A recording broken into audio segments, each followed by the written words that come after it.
Now, the war in Ukraine has been on for more than a year. Every once in a while, the West imposes more sanctions on Russia. The economy is holding up, though, despite the setbacks. So, how is Russia managing?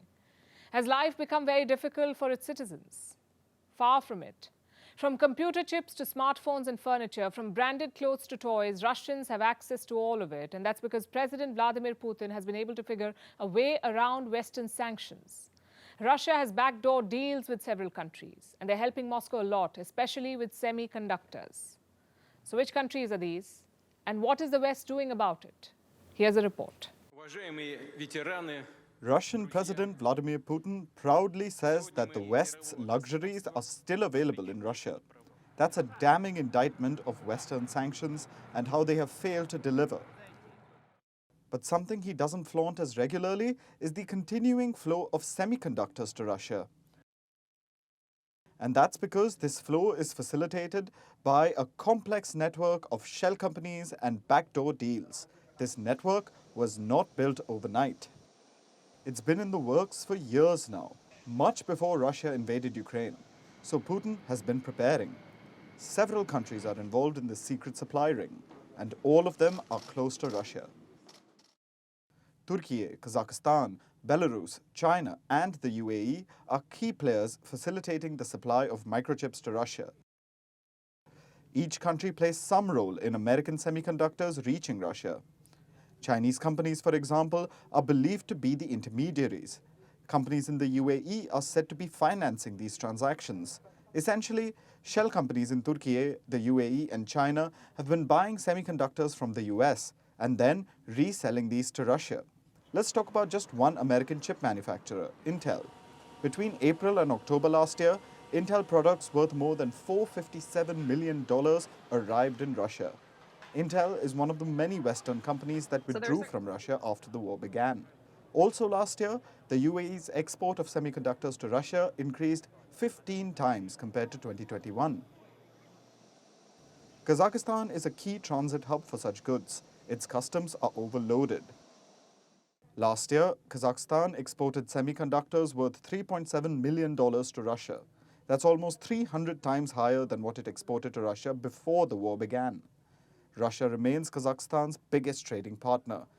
Kazakh exports to Russia increased 25% in 2022 to $8.8 billion. That brings us to the bigger picture of certain countries helping Russia not just get its hands on semiconductors, but a variety of products. Here too, countries like China, Turkey, Armenia, and Belarus are playing an instrumental role. Russian companies are still getting hold of machine parts, furniture from IKEA, toys from the United States, and luxury items from big brands like Giorgio Armani and YSL.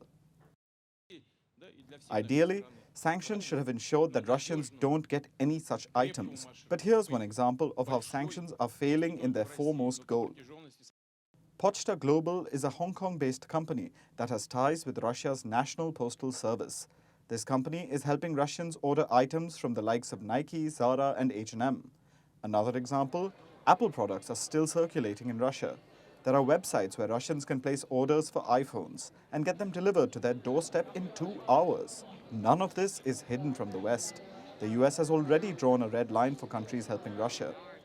In February, Antony Blinken visited Kazakhstan and said, "We are watching compliance with sanctions very closely, and we're having an ongoing discussion with a number of countries, including our C5 partners, on the economic spillover effects."